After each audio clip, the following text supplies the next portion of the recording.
tapping in. Are we live? Yo, man, there's a saying. Actually, I would be interested to know if you're familiar with it, because it's rooted, I think, in an African proverb. Not that every dude from Africa knows every African proverb, but let me know if you've ever heard this. There's a way of asking how things are, how you are, how's things, by asking how are the children, right? And it's like, it's deeper than like, how are your kids? It's like, it's a way of asking, how is the society doing? You know? And I just always thought that was fire. And so I find myself in a position where if someone were to ask me that question, how are the children, right? How is your society, America, Chicago, my community, South Shore? And on a lot of those levels, kids ain't all right, bro. The kids ain't all right. It's a lot. It's a hard knock life. It would be a hard time to be a shorty right now, especially a super shorty, right? There's a baby formula shortage that's making it difficult for mothers to provide even the most basic needs to their children, and that's crazy. That's nuts. As a non-parent, as a pre-parent, I'm scared. Pre-parent? I've never heard the term pre-parent before. And technically, anyone that doesn't have kids is a pre-parent. No, not necessarily. I'm somebody who wants kids, so there's that distinction. But I was labeled a pre-parent. If you're in the Chicagoland area, we are convening parents, Parent University at the former Price Elementary School, 43rd and Drexel. Pull up on us. We feeding. We got Chick-fil-A in the mornings for everybody. It's breakfast, and we getting parents together, building resources. Since I don't have kids, but I'm helping to convene that space, they labeled me a pre-parent. So I've been running with that. And as somebody who, I think I do want kids one day, I look at a situation like this and go, first of all, I don't know nothing. I don't know enough to have kids. That's number one, because I don't know how to respond to this baby formula shortage. I don't know what I would do. I would just be mixing up milk. I don't know. I don't know how to react to this. But also that, like, man, this supply shortage, I was heated because I couldn't get a PS5, but clearly it's affecting things much deeper than that even, you know? So big kids and small kids are being impacted by shortages. And this particular shortage has been brought on by a few different factors, right? Now, the main important storyline of the shortage, of the baby formula shortage, is that there has been a detection of some, let's call it viruses and bacteria that were found in one of the companies that make baby formula. And what ends up happening then is that we now get exposed to the back end of how the baby formula industry works. And surprise, surprise, as you might find it, there's only 4 companies that control the whole baby formula market in the US. Specifically, in this case, you had Abbott Nutrition, which produces the likes of Similac, like we have over here on the page, who controls 45% of the entire formula market. And so a bacteria outbreak of sepsis, Chronobacter. I didn't even know what Chronobacter was, but I don't want it around baby food is what I know. That was found, and a recall has since happened. Compound that with supply logistics that are brought on by COVID, and you have a baby shortage, apparently. Yeah, man. So I want to highlight a couple things that you said in there, right? Like you said, the number one company controls 42%. Did you say that? 45% of the market. So that illustrates to me, I guess, why we can hear about one company having a recall but see empty shelves across the board. It's feeling very cartelish. Is everything a cartel?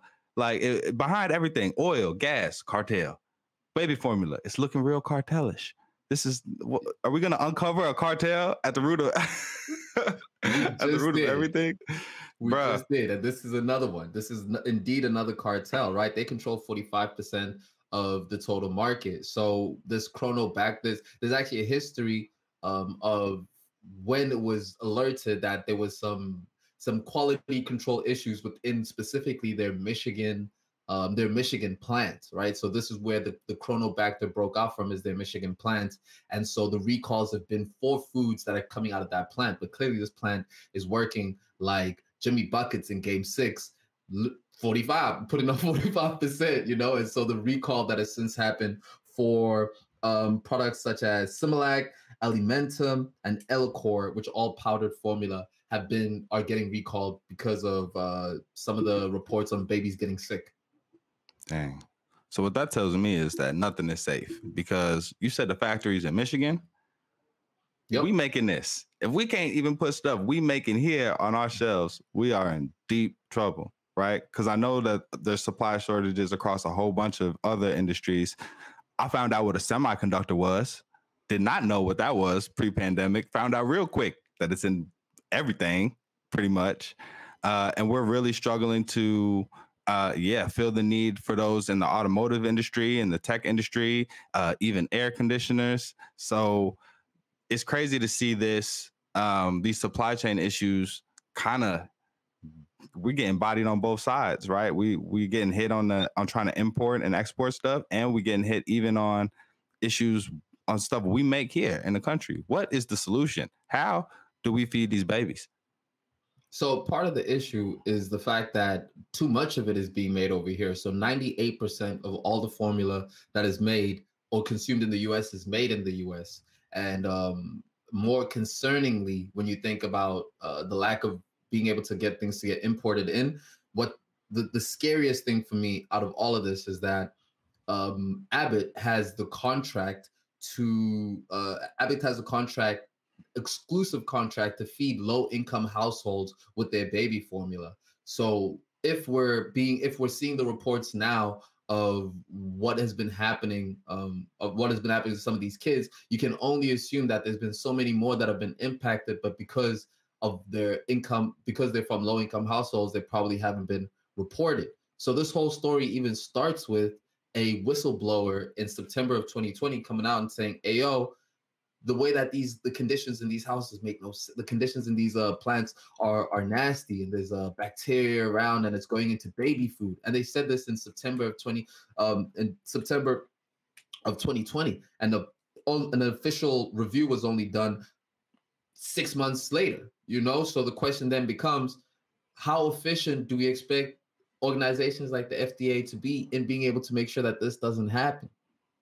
Yeah, I think for the awareness to happen in September and we're only feeling the effects of it now speaks to just a knot of bureaucracy that's clearly like failing in several ways.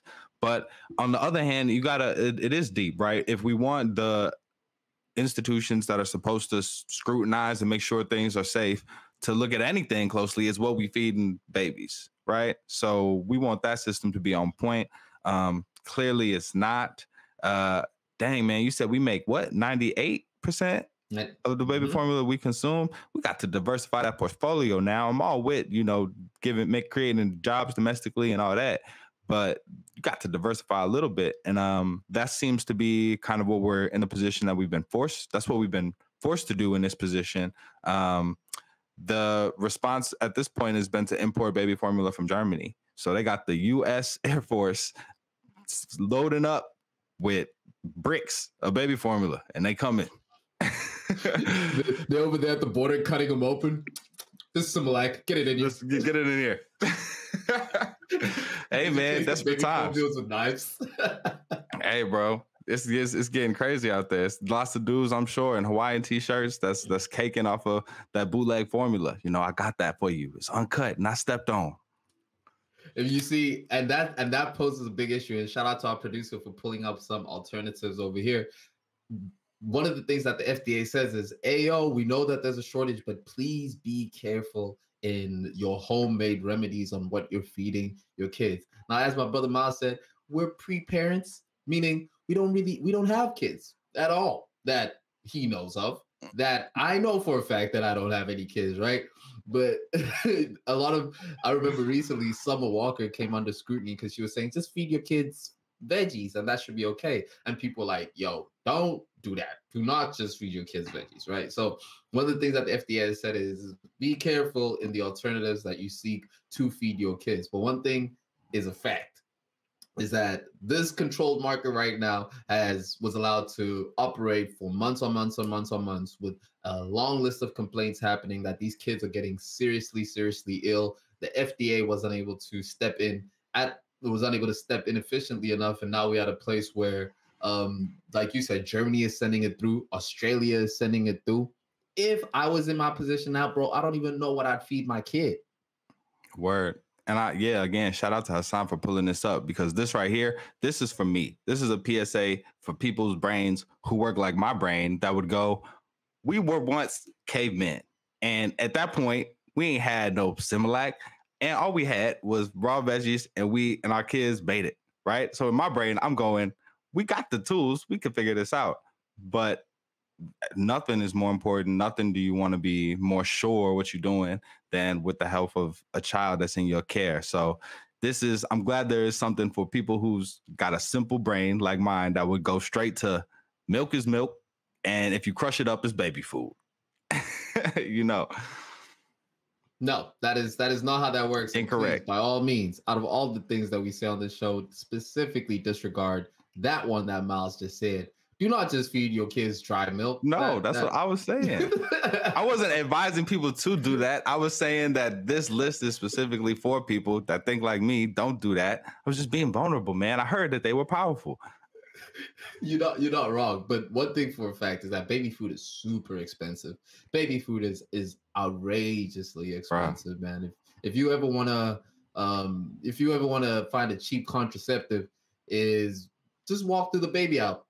Look at the baby formula prices. Just take a gander. See what that looks like right now. Baby food is the price of bricks of cocaine. Bruh, regular food is the price of bricks of cocaine, no doubt. Like, it's high out here. It's high. And I guess that just speaks to this whole like conversation we're having about this supply chain issue. It's affecting all sorts of industries, right? And part of the reason for that, the reason it's so it's been so devastating in this particular way in such a short time is because when COVID hit, a whole bunch of companies and businesses were left with excess inventory. They couldn't move it because people weren't shopping, people weren't going to stores, people were only buying necessities, saving, hoarding money, just like they were hoarding toilet paper. It's crazy. And so the companies had to be they had to liquidate that entire inventory. A lot of companies had to do that at a loss. Just because COVID continued to extend, our projection of how long it was going to last continued to extend. So companies had to liquidate their inventories. And as we come back and that demand returns, they haven't been able to ramp back up because of the way in which that original inventory was lost, the way in which they took losses during that time. Some industries, like we even talked about the oil and gas industry on this show, are kind of trying to squeeze folks, you know what I'm saying, to get that money back and recoup that revenue. So not saying that that's the case in the baby formula shortage, but just saying that across different industries, the ebb and flow, like that snap back of demand is really messing us up. And it makes it hard to get everything from baby food to, computers, car parts. PS5. Crazy. Yep. PS5. So one of the reasons that was said to have been the issue and why the FDA has not been able to respond quickly enough has come from the fact that the D in FDA, which stands for Food and Drug Administration, has for the longest time focused just on the drug portion of the administration, investing copious amounts of money into the drug element. Miles, you're familiar with investing a lot of money in drugs. Well, how do you find the FDA's role and complicity in this? First of all, this episode of the All the Way Live podcast is called Allegations. No, wait, it's called Allegedly, right? We'll just put that out there. And I think actually the Food and Drug Administration needs to go hard because the opioid epidemic is a real thing, right? So when I zoom all the way out and look at government's approach to the war on drugs, which they lost, right? I can point out a lot of ways in which investments were wasted on issues where just the approach was never going to be successful, right? I'm looking at you, Dare, right? But like, just say no, bro. Yeah, right. But when we look at in the last few years, when we look at what's happened with the opioid epidemic and the crisis, not saying that they've been investing in the most successful way either, but that I can appreciate that attention being applied and an approach that's more human, not criminalizing addicted opioid users, but treating it as a medical issue. I can appreciate that investment being made, even if I'm a little salty that when it was Black folks and it was the crack epidemic, it was our fault. It was on us. But I digest. Speaking of the opioid crisis, I read a crazy statistic that said there are enough opioids in Florida alone to be able to give everybody in the US 3 full pill bottles of opioids in Florida alone. And this kind of goes into like the issue with the US. Like once you once something becomes overly commercialized, and there let's look at whenever these types of things happen in the US, whenever an outbreak of this sorts happen, whenever there's like some malpractice that doesn't logically make sense, why it wasn't able to be stopped back in time, all you got to look at is the scoreboard for who donates the most to campaigns, right? So you have the NRA, which is the National Rifles Association. We're going to get into that. That's a huge contributor to Congress for lobbying. And so pharmaceuticals, those two are the biggest funders when it comes to lobbying. So when you ask yourself, why is it that these issues are the ones that tend to be the hardest to ever overcome? The devil is in the chankura, like they say in South Africa. Yeah. Give them that truth. Hard to take sometimes. It's hard to look at that and not feel like that's wild daunting, because those are giants, right? The gun industry and the pharmaceutical industry. Like none of us besides Elon Musk, and we know what he off doing, it can hope to have the kind of cash it takes to combat that, right? So how do we organize as people to stand up and say, no, we can't prioritize profit over people's lives, which is exactly what's happened in both of those situations.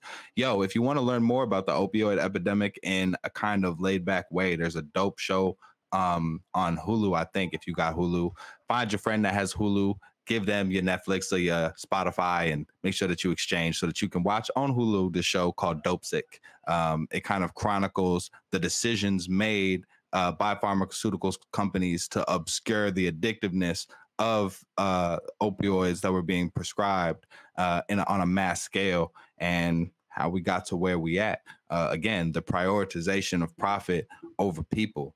And we gotta say no, not to drugs, but to drug companies. Nah. Say no like that.